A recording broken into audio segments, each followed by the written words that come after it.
What's up, blockchain? This is Nick from Truth Blitz. Hope you guys are having a good one. So, as I thought would happen, we're seeing a bit of a pullback. I don't know how far we're going to drop, but currently we are just under 8,000. And let's take a quick look at what's going on. Right now, the overall market cap is 322 billion.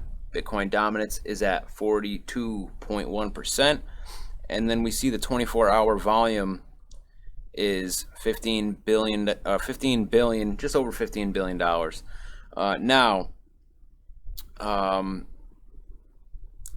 Yesterday we had gotten up over 8,400, or last night I should say, and we have a major resistance area at around 8,500, and if we take a look at Crypto Blood's chart, he's actually got it up at 86.25. It depends on who's charting it and what exchange they're using, but it's between here. We have, we got above this area here of we'll call it 83.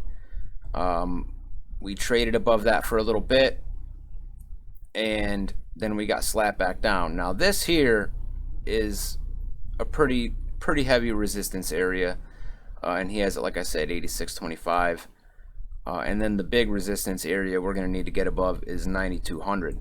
Now I had a feeling last night that we were going to get slapped down, and the reason being is even though price was going up, as I said, we got above 84. The 24-hour volume was dropping, and that's usually a pretty good indicator that we're getting ready to retrace.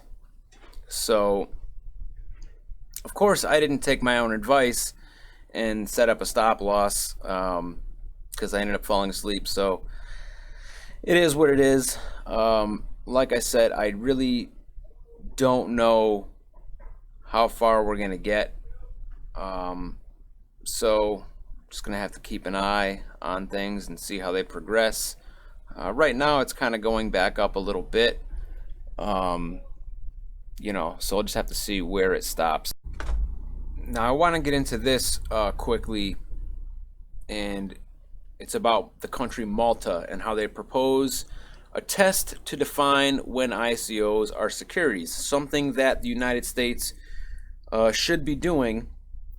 But instead, we really don't make anything concrete. And as Bix Weir said on the Block Party podcast with us over the weekend, that he believes they're doing this purposely, kind of leaving it in limbo. So it goes on to say the EU nation of Malta is moving closer to introducing a test that would clearly define when assets derived from ICOs are securities. In a consultation paper published Friday, for which it is currently seeking public feedback, the Malta Financial Services Authority, FSA, set out a proposal for a so-called financial instrument test, which would ultimately become part of its proposed Virtual Financial Asset Act. The agency said that the methodology of this test has been designed based on feedback from its previous discussion paper released in November 2017, which initially introduced the concept. According to the latest paper, the test comprises a three-stage process that would first verify whether a distributed ledger technology asset falls under a category of virtual tokens, effectively the agency's term for what the industry calls utility tokens.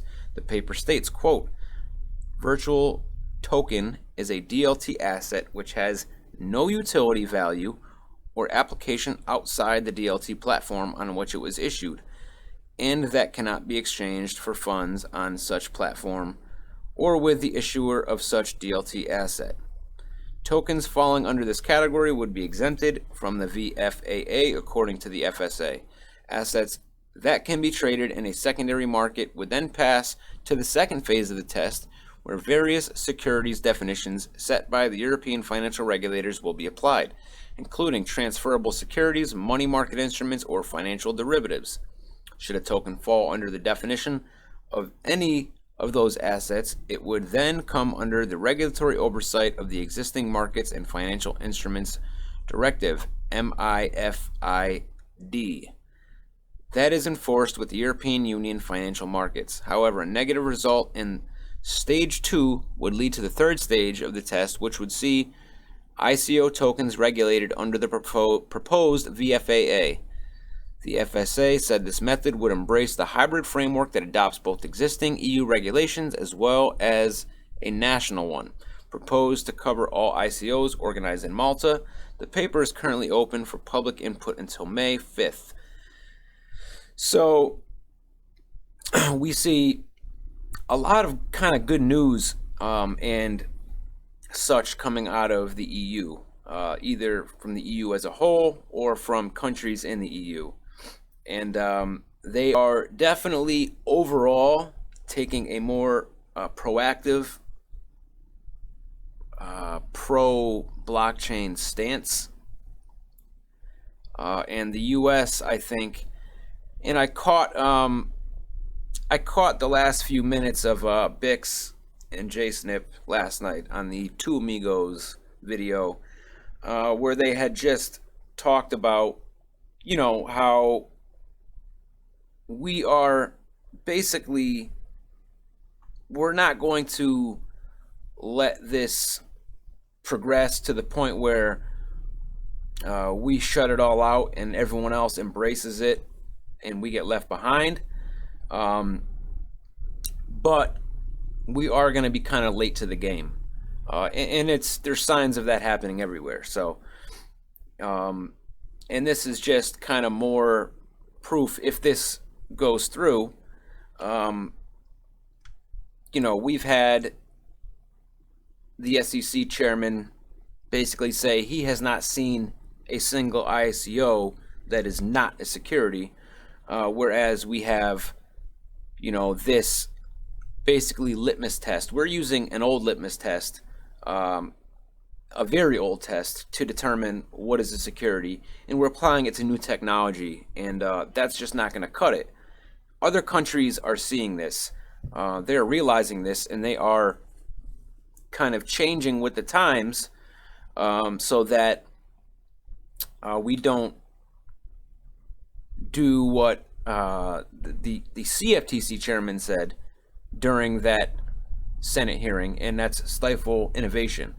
So very good to see, even though it's a small country, it's good to see that they are taking the steps necessary to not just consider everything a security. The regular investor can't get involved in it. You have to be accredited.